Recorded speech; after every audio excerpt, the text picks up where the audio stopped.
pendant from the cemetery. 6-year-old Tanechka was a sweet and obedient child who created almost no problems for her loving parents. The girl spent almost all her free time in the yard, playing with her friends and her mother while doing household chores. Periodically glanced out the window to make sure that everything was okay with her daughter. Tanya's father spent days on end at work in order to provide his family with everything they needed, so that he was never at home. One hot July day, Tanechka and her mother went to the cemetery to visit the grave of her paternal grandmother. They had to put everything in order, plant flowers, weed out weeds, and so on. While the girl's mother was cleaning, Tanechka decided to take a short walk around the cemetery. She wandered between the graves, trying not to go far, and looked at the tombstones. Then her attention was attracted by a beautiful monument in the form of a marble angel. Bowing her head on her folded palms, under it there was a small portrait depicting a girl. Tanya felt sad. At the age of 6, she already understood a little what death was, and she felt very sorry for this unfortunate girl who died so early. Squatting down, she began to carefully examine the portrait, and then she noticed a small pendant on a thin chain in the shape of a crescent lying on the gravestone. Tanya took it in her hands and she really liked it. She wanted to take the pendant for herself, but was afraid that her mother would not allow it. She would do this and would begin to swear. Then the girl decided to hide the pendant in the pocket of her dress and, without telling her mother anything about it, take it home. Arriving home from the cemetery, Tanechka hid the pendant in a small box that her dad gave her on March 8th and went for a walk with her friends. She really wanted to tell them about her discovery, but something stopped her. It felt as if it was some kind of big secret that should not be revealed to anyone. Before going to bed, Tanya took out a pendant and began to look at it. It was so beautiful that she really wanted to put it around her neck, which she did. Getting out of bed, the girl went to the large mirror and began to admire herself, then returned to bed and fell asleep unnoticed. Tanya had a nightmare in which she desperately floundered under the water, trying to float to the surface, but she did not have enough oxygen, and she began to choke. The girl was seized by an insane panic, and she woke up in horror and began to cry and call for her mom and dad. The girl's parents ran to her room and began asking what happened. Tanya told them about her terrible dream, and they, feeling sorry for their daughter, decided to put her to bed with them. In the morning, Tanechka quickly took off the pendant and hid it back in the box so that her mother would not find out about it. The day passed unnoticed, and at night Tanya couldn't sleep. She was very afraid that she would have a nightmare again, but she really didn't want to go to sleep with her parents again. She considered herself already an adult and didn't want her mom and dad to think she was a little coward. Soon she managed to fall asleep, but after some time she woke up because her feet were wet. Opening her eyes, Tanya was numb with fear. A girl was sitting on her bed who looked very scary.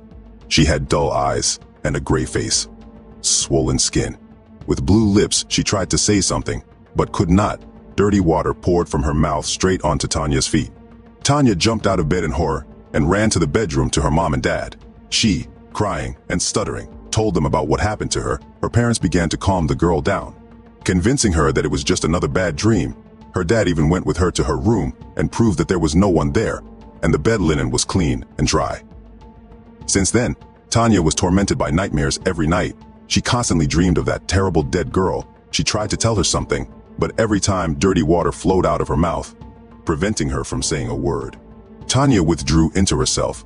She no longer went for walks with her friends, but spent all her time in her room. Her parents were very worried about their daughter and tried in every possible way to stir her up. Her father even took a week's leave, but it was all to no avail. And one sunny morning, Tanechka did not wake up. The ambulance doctors arrived and diagnosed a deep coma and took the girl to intensive care. Tanya dreamed that she was walking through the cemetery. Birds were singing around and the hot summer sun was shining. She saw a beautiful monument in the form of a marble angel bowing her head on her folded palms, and approached him. Behind her, Tanechka felt some movement. Turning around, she noticed that a beautiful girl with blue eyes and dark hair, which for some reason had one gray strand, was walking towards her. Tanya remembered that it was this girl she saw in the portrait then. "Hello, my name is Ava and this is my grave," the girl greeted and continued talking. "I drowned several years ago, and when I was still alive, my grandmother, a hereditary witch, gave me a pendant in the shape of a crescent and said that if I suddenly die, then whoever finds it and takes it for himself will be able to bring me back to life." "So it's you I've been dreaming about all this time?" asked Tanechka. "Yes, I was still very weak then, so I couldn't come to you in a normal form and tell you everything. But the longer my pendant was with you, the stronger I became," Eva answered. so I can bring you back to life?" Tanechka asked joyfully. She really wanted to help this beautiful girl with a bizarre gray streak in her hair become alive again. "You can. For this you need to wear my pendant and just hug me," Eva answered. "Only..." Tanechka was delighted. Her eyes immediately shone, but then went out and she said sadly, "But I don't have this pendant with me. It was left at home." "Don't worry. I have it. I took it out of your box." Eva smiled and put her pendant on Tanya's neck. After that, Tanechka hugged the girl with all her childish sincerity and closed her eyes in anticipation of a miracle. Suddenly, everything around began to spin in a frantic rhythm, and Eve, shining with a bright light, literally disappeared into thin air. Tanya opened her eyes and realized that she was embracing emptiness. She looked around the space around her and saw that she was still in the cemetery, but now it was not as empty as before. There were people everywhere, but they all looked somehow strange. They had resigned, sad faces, and some of them were wearing modern clothes, and some were wearing old-fashioned clothes. Tanya became scared. She thought that she would open her eyes and find herself at home in her crib, but for some reason, she was again in the cemetery. The girl didn't understand anything. She started crying and started calling her mom and dad, but they were nowhere to be found, and these strange gray people around seemed to not notice her at all. Tanechka's parents took turns watching over her bed in the hospital. They were simply heartbroken. The doctor who was observing the girl could not say exactly when their daughter would come out of the coma. He believed that this could happen any time, for example in a month or a year, or maybe never at all.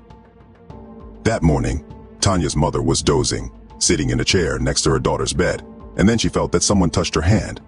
Opening her eyes, she saw her Tanya in front of her. "I woke up," the girl said, and smiled. There was a crescent-shaped pendant hanging around her neck, and there was a small gray streak in her hair. Story 2. Someone's behind you. This mystical story happened to one girl in the summer. Her friend, whose name was Lena, and with whom the heroine of this story was very friendly, the girls were like sisters. They spent a lot of time together and shared secrets. Her not-old grandmother suddenly died. Since it was necessary to prepare for the funeral, two girlfriends went to the village where the deceased lived to help. After the funeral, Lena's grandfather said that he needed to go to the city in order to issue a death certificate for his wife and settle some other matters, and left. Lena's friends said goodbye to those who had gathered for the funeral, and at that time Lena herself escorted the neighbor's boy to his house. After everyone who came had left, the girls began to clean up. A few hours later, having finished cleaning and washed all the dishes, the friends went to rest in the hall. They were tired during the day and fell asleep very soundly, when suddenly in the middle of the night Lena woke up her friend and asked in a frightened voice if they were alone in the house. The fact is that the house was very large, and it seemed to the awakened girl that Lena was simply scared in the middle of the night, or had seen some kind of terrible dream. Only Lena herself assured that she did not imagine or dream anything, but that she clearly heard as someone called her by name. A friend assured the frightened girl that she was just imagining things, because there was actually no one in the house.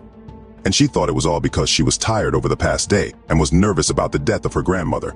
Lena listened to her friend and, having calmed down a little, turned on her other side in order to continue sleeping. And then, in the silence of the night, a heartbreaking scream was heard, from which the ears were blocked, and the blood froze in the veins of Lenin's friend. Lena herself screamed shrilly and loudly. Her friend immediately rushed to her. Lena, with her eyes wide open in horror, silently pointed to the window. The friend looked in the same direction and felt cold. There was someone outside the window. A dark silhouette was clearly visible. She immediately threw this thought away from herself and, looking more closely, convinced herself and her friend that it was just the light from a street lamp falling on the window. Lena's friend did not believe at all in the existence of something otherworldly, such as ghosts, demons, and ghosts, but the granddaughter of the deceased herself looked very frightened. She invited her friend to move for the night to one of the bedrooms, which did not have a single window. After a short discussion of what had happened, the girls, having made the bed in the hall, went to this bedroom. The rest of the night passed quietly. In the morning, the phone rang. It was Lena's mother who called, who inquired about the affairs of the youth and asked to light a candle in front of her grandmother's photograph. Entering the room where there was a photo of the deceased, the girlfriends experienced a shock because the bed they had made at night was dismantled. Several pillows were lying on the floor. The sheet was wrinkled, and part of it was lying on the floor. The blanket had fallen out of the duvet cover. After asking each other if they had dreamed that they were making this bed, and making sure that the bed should be made, they tried to light a candle in front of the photograph of the deceased. only they did not succeed, because the candle constantly went out. Having abandoned this matter, the friends went to prepare breakfast, and then each went about their own business. Towards evening, Lena's grandfather called and said that he was forced to stay in the city for a few more days. Hearing this news, Lena got scared and asked her grandfather to come as soon as possible, but grandfather replied that he would return as soon as he could. But her friend was not scared. She just felt out of place when she learned that they would be staying with her that night too. Lena alone. After spending some more time doing household chores, the girls got ready to go to bed, made a bed in the same bedroom, and fell asleep. In the middle of the night, Lena woke up her friend again and said that she clearly heard the front door open and someone entered the house. The girls thought that it was Lennon's mother who had arrived because the grandfather could not return home quickly. But when they went out into the corridor, they did not see anyone. Also, there were no other shoes besides girly sandals near the hanger. Returning to the bedroom, the friends discovered that a candle was burning in the hall. Lena immediately touched her friend's hand and said that someone was sitting in the chair that stood near the photograph with a candle. The girl looked closer and saw something in the chair. The one sitting in the chair had slippers on his feet and was dressed in a long skirt. The girls froze at the sight of this picture. Lena grabbed her friend's hand. Plucking up courage and very restraining herself so as not to start running from this room, Lennon's friend extended her free, trembling hand and turned on the light in the hall. The girl stood and looked at the rocking chair with big eyes filled with fear and misunderstanding. No one was sitting in the chair. Lena began to get hysterical, and she immediately went to look for the keys to the house, only they were nowhere to be found, as if someone didn't want for the girls to leave. In addition, the front door was closed, although none of the friends remembered locking the door with a key, and this door could only be opened from the inside with a key. Frightened and unable to leave the house, the girls turned on the lights throughout the house and went to the bedroom, where they closed the doors tightly and barricading them with several chairs. After a while, they fell into an uneasy sleep. The next morning, the deceased's granddaughter's friend woke up to find the chairs pushed back and the lights in the entire house turned off. Naturally, none of the girls pushed back their chairs or turned off the lights in the house. The girlfriends spent the whole next day outside. They cleaned the yard, tended to the garden, etc., since none of them wanted to return to the house, which inspired horror. So another day passed and evening came. Lena offered to stay overnight on the street, but her friend replied that it was even scarier on the street at night than in our creepy house. We decided to sleep in that same bedroom. As soon as the friends began to fall asleep, someone knocked on the door. This time both girls heard the sound, and Lena's friend was about to go open the door, but Lena didn't want to let her near the door at all. The friend explained to Lena that it was not yet late at night and one of the neighbors could come. Lena agreed with the reasons, and the girls went together to open the door. Lena asked who was there in front of the door, but the answer was silence. Not a single sound was heard from behind the door. Not a single dog barked. It seemed as if the village had died out. Without thinking twice, Lena went to the window, froze near it, and said in a barely audible whisper that someone was sitting on a bench near the house. A friend was opening the door at that time. Seeing what she was doing, Lena loudly shouted for her to close the door. There was no one behind the door or on the bench, and there really was some kind of ominous silence on the street. There wasn't even any wind. Only someone's big black cat was sitting on the porch of the house. The friend closed the door and, looking carefully at Lena, said that the girl was either mocking or joking, because in fact there was no one on the street and no one was sitting on the bench. To which Lena burst into tears and said that she actually saw someone then on the bench. As soon as the girlfriends climbed into bed and got ready for bed, they heard the sound of pouring water in the kitchen. Lenya's friend volunteered to go check what was happening. She walked into the kitchen and was dumbfounded. Lena's grandmother was standing near the sink, dressed in what she was buried in, and as if nothing had happened, she was washing dirty dishes. She did not pay any attention to the girl who entered. A few seconds later, having come to her senses a little and managing to pull her legs, which seemed glued to the floor, off the floor, the girl ran out of the kitchen screaming, ran into the bedroom, tightly closed the doors behind her and threw herself on the bed, sobbing. Only half an hour later, the girls decided to go to the kitchen. They didn't see anyone there. Only the unwashed dishes that the girls had left the day before had disappeared somewhere. Lena opened the kitchen utensils cabinet and found clean plates there, with water still dripping from them. That night, the friends could no longer sleep. The next morning, Lena's grandfather returned home, and the friends immediately returned to the city. The girls told about what they saw and heard in the scary house, but their parents did not believe them at all, saying that the girls had a very wild imagination. A week later, Her father came to visit Lenina's mother and said that something was wrong in the house. After a week of living in that house, he was found stabbed to death in the bathroom.